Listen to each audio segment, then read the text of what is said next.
عن نفسي ونيابة عن زملائي أعضاء المجلس العلمي للجمعية الوطنية لعضو الإشهاد، أريد في بداية هذا اللقاء أن أحيي حضوركم هذا وأن أشكر كل من تحمل مشاق السفر وفي هذا الطقس الجميل. إن شاء الله نتمناه لهذه الأكاديمية الوطنية الأولى لعضو الإشهاد في نسختها الأولى النجاح والتوفيق، وما نجاحها إلا بكم، بحضوركم، بتميزكم وبمشاركتكم في إنجاح أشغال كل المداخلات التي سيقع تنظيمها في هذا الملتقى. كانت هذه البادرة للمجلس العلمي، والفكرة أتت من أننا نريد دائما أن نجمع عائلة عدالة الإشهاد مع أسرهم وعائلاتهم، وما أحوجنا لمثل هذه اللقاءات للتعارف، للقاء أولا، ثم لتبادل الآراء، وخاصة في مستوى المسائل المهنية والمشاغل المهنية التي تهمنا. في هذا الملتقى أردنا أن نترك برنامجه يجمع بين التكوين والترفيه، فهناك فضاء للترفيه خلال السهرة وبعد العشاء. وبالنسبة للتكوين حطينا في برنامجنا اليوم أن يكون زوز حصص تكوينية مساء هذا اليوم وزوز حصص تكوينية صباح يوم غد. الحصة التكوينية الأولى باش تكون بعد ربع ساعة تقريبا بعد هذا الافتتاح الرسمي، من تقديمي شخصيا بعنوان مداخلة في مجال التنمية البشرية حول فنون التواصل. ثم المداخلة الثانية من تقديم الأستاذ نذير بن عمو أستاذ القانون ووزير العدل الأسبق، باش تكون حول عقد الشركة وما أحوجنا كعضو الإشهاد لتناول موضوع الشركة، عقود التي تكون الشركة فيها يعني طرف. ثم بعد العشاء باش تكون هناك سهرة موسيقية مفتوحة لكل المشاركين، وغدوة الفقرة الصباحية الأولى باش تكون مداخلة للدكتور إلياس دردور الخبير في المالية الإسلامية وأستاذ محاضر بجامعة الزيتونة وأستاذ زائر بقسم الماجستير بكلية التصرف بصفاقس، باش نتحدثوا حول الصيرفة الإسلامية عموما وخاصة عقد المرابحة، خاصة بعد إيلاء التشريع التونسي للمصارف الإسلامية وللمالية الإسلامية أهميتها، وعدل الإشهاد يبقى طرف هام في صناعة المالية الإسلامية، وذلك علاش باش تكون لنا مداخلة صباح غد حول الصيرفة الإسلامية.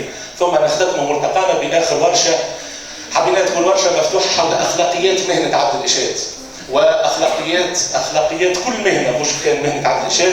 من المفروض أنه في إطار ذكر فإن الذكر تنفع المؤمنون، حبينا باش غدوة نتناول مع بعضنا حسب مشروع نظام داخلي جديد ومدونة أخلاقيات مهنة أعدها المجلس العلمي وقدمها للجمعية اللي عرضتها على الغرف باش تتعرض عليكم بالاستفتاء. حبينا نتناقشوا غدوة حول موضوع أخلاقيات مهنة عدل الإشهاد في ورشة عمل مفتوحة. هذا برنامج الأكاديمية بتاعنا كيفاش حبيناه.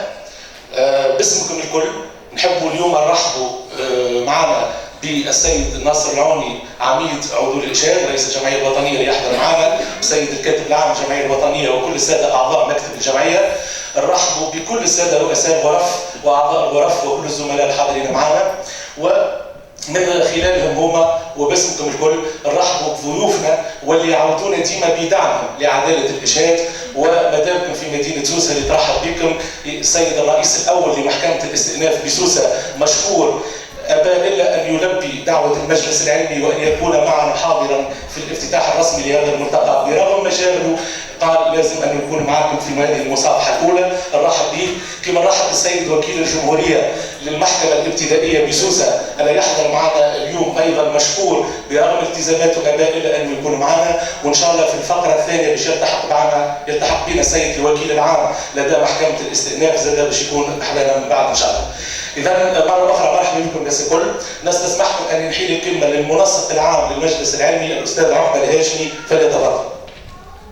شكرا للأستاذ كمال. ما خلى كمال مش خليني مزيد نطول عليكم. مرحبا بكم. هذه المصافحة الثانية، يعني المصافحة الأولى كانت في خصوص الملتقى اللي عملناه حول صعوبات الترسيم، وهذا الأكاديمية بشرف الأستاذ السيد المدير سي كمال بن منصور. ان شاء الله نتمنى لكم تكوين، نحن نعملوا على التكوين تكوين طيب، ونحيلوا كلمه السيد العميد. تفضل.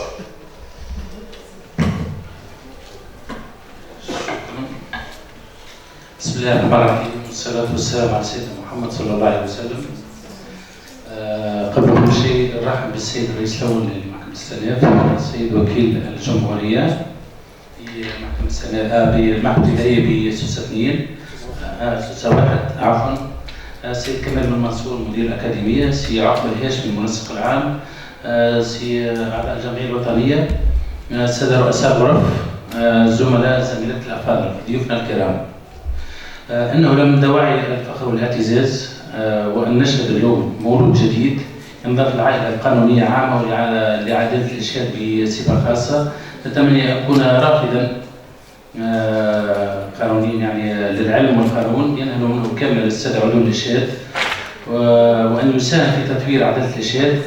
أن المجلس العلمي الجمعية الوطنية الذي لغرف علوم الإشهاد الذي انبعث منذ سنة تقريبا قام بأعمال طيبة وجبارة تشكر من خلال يعني شهر مارس الماضي.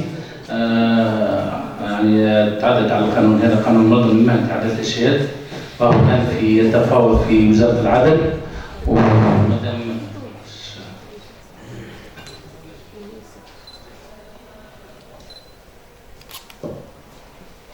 القانون هذا قلنا يعني في وزارة العدل، وصلنا الفصل 25 منه لوقت البارح يعني عند مهرين، وتقريبا الأستاذ عقبة الهاشمي يعني كان حاضر، ودخلنا في اختصاصات عدول الإشهاد.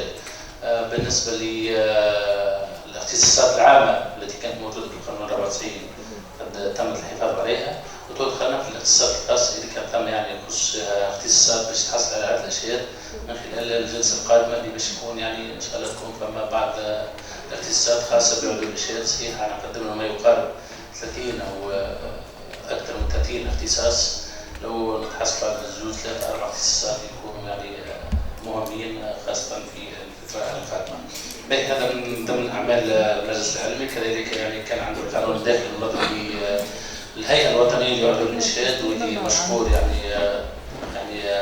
قام يعني بأعمال جليلة يعني خلال تقريبا شهر ونصف ولا شهرين قد أكمل العمل اللي كلفنا به، والحمد لله تو يعني باش عرضناها على رؤساء الغرف اللي باش تعرضها على القاعدة، ومن خلال بعد ما وصلت على طرف السابع عضو الإشهاد باش نعمل جلسة عامة خارقة للعادة، ومن خلاله باش نعلنوا على ميلاد الهيئة الوطنية لعضو الإشهاد باش تولي هيئة بدل على جمعية. كذلك يعني مدونة أخلاقيات المهنة، وكذلك اليوم دراسي اللي قمنا به السنة الفارطة مع إدارة الملكية العقارية. يعني كل الأعمال هذه اللي قام بها المجلس العلمي هي أعمال جليلة توقف وتشكر يعني خلال سنة أولى، وباش تكتمل يعني الأعمال بتاعه الفترة الأولى بميلاد يعني الأكاديمية هذه. نتمنى لها يعني التوفيق، نتمنى التوفيق يعني لزملائنا في المهام اللي أخذوها جديدة، وإن شاء الله يعني باش تكون في المستقبل تكون يعني تم حاجات أخرى للسادة علوم الإشهاد. هذا ما يمكن أن نذكره في خلال يعني هذا اليوم، ولا أطيل عليكم جد شكر الحضور، وأتمنى نجاح وتوفيق لأعمالنا، ومبروك القطاع يعني بهذا المولد الجديد. وشكرا. تفضل السيد رئيس الدولة محمد سلام. شكرا.